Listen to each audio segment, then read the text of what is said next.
Assalamualaikum warahmatullahi wabarakatuh. Kembali lagi dengan saya Meli Manilet dari jurusan Manajemen Informatika ITB Stikom Ambon. Pada video kali ini saya akan menjawab beberapa pertanyaan soal UTS di mata kuliah Bahasa Indonesia. Langsung saja pada soal yang pertama itu, mengapa Bahasa Indonesia masih perlu diperkuliahkan bagi mahasiswa di perguruan tinggi?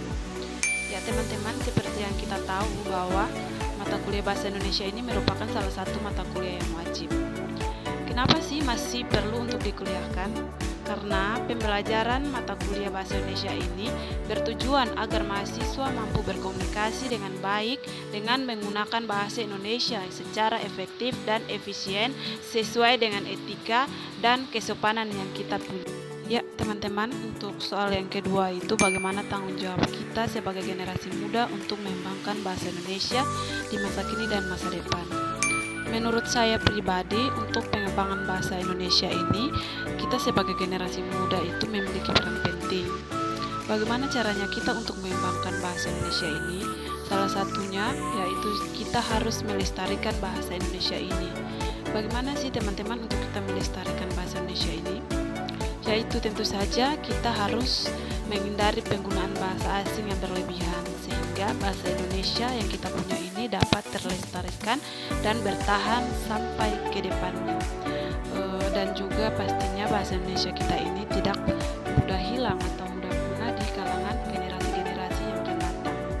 Ya, selanjutnya saya akan menjelaskan sedikit rangkuman tentang seminar yang saya ikuti pada hari Jumat tanggal 9 Juni tahun 2023 di kampus ITB Stikom Ambon. Seminar ini berjudul tentang Say No to Bullying atau katakan tidak untuk bullying. Ya, untuk sekedar teman-teman ketahui bahwa bullying itu merupakan segala bentuk penindasan atau kekerasan yang dilakukan dengan sengaja oleh satu orang atau kelompok yang lebih kuat atau berkuasa terhadap orang lain dengan tujuan menyakiti dan dilakukan secara terus-menerus. Adapun bentuk-bentuk bulian itu terdiri dari menyebut nama. Jadi bullying yang dilakukan untuk menyebut nama ini, seseorang menggantikan sebutan nama orang lain dengan bentuk nama yang tidak baik atau dengan sebutan hewan atau dengan bentuk yang jelek. Terus dia juga seseorang yang melakukan bullying ini dia melakukan pengancaman kepada seseorang yang dianggap lemah. Pengancaman itu berupa kekerasan atau yang lainnya. Terus seseorang yang melakukan bullying ini dalam bentuk, ada juga bentuk menyakiti. Jadi dia melakukan kekerasan fisik, memukul atau menendang atau dengan kekerasan fisik dan lainnya. Ada juga dengan menggoda dan juga melontarkan kalimat-kalimat yang tidak pantas. Sekarang untuk faktor-faktor penyebab bullying. Adapun faktor yang pertama yaitu dia pernah menyaksikan dan mengalami kekerasan. Untuk yang kedua itu dia memiliki orang tua yang permisif. Untuk yang ketiga itu seseorang itu kurangnya hubungan dengan orang tua dan dia memiliki keluarga yang abusif. Dia juga tidak percaya diri dan dia itu memiliki kebiasaan mengejek orang lain. Itu yang menyebabkan seseorang untuk melakukan bullying. Selanjutnya itu adapun dampak dari bullying ini tersendiri yaitu dampak yang pertama, seseorang itu merasa tidak berharga. Jadi ketika seseorang dia terkena bullying, dia akan merasakan dampak. Dia merasa dirinya itu tidak berharga atau dirinya itu dikucilkan atau tidak dianggap. Ya, dampak yang selanjutnya itu dia kehilangan minat terhadap aktivitas tertentu. Jadi seseorang yang terkena bullying ini dia akan memiliki atau merasa kehilangan minat terhadap aktivitas yang tertentu atau aktivitas yang dia ikuti. Terus dampak yang selanjutnya itu seseorang yang kena bullying ini dia juga dapat mengalami gangguan kecemasan bahkan depresi. Dan dampak yang lainnya itu dia terus bermimpi buruk. Adapun dampak yang lain tidak mau ke sekolah atau kuliah, sulit fokus ketika belajar, terus dia sering bolos, terus prestasi akademiknya di sekolah maupun di universitas itu merosot, bahkan dia mengalami putus sekolah dan bahkan dia dapat melukai diri sendiri dan juga bunuh diri. Untuk pemicu bullying di kampus. Di kampus kita sendiri itu dapat memicu terjadinya bullying. Adapun pemicu bullying di kampus sendiri, yang pertama ada perilaku junior yang berbeda. Jadi junior memakai baju mencolok, cara bicaranya berbeda, ataupun junior tersebut cantik, ataupun junior tersebut sombong atau tidak menyapa senior sehingga senior merasa tidak dihormati. Jadi senior tersebut dia dapat melakukan bullying karena merasa tidak dihormati oleh junior. Terus pemicu bullying yang di kampus itu ada juga antar teman seangkatan, terjadi antar teman seangkatan. Jadi pada teman seangkatan ini dia merasa dikucilkan, terus dia merebut pacar atau sahabat, terus dia membuka rahasia sehingga memicu terjadinya bullying di kampus. Ada juga pemicu terjadinya bullying di kampus itu yaitu tradisi ospek yang kurang baik.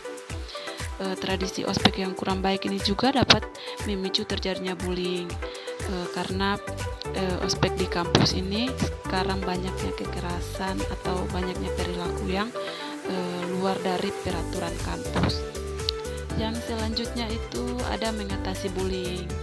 Bagaimana cara kita untuk mengatasi bullying?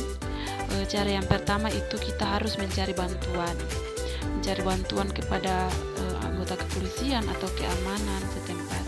Yang kedua itu kita menjaga jarak dengan orang yang biasa membuli kita atau orang yang membuat bullying tersebut.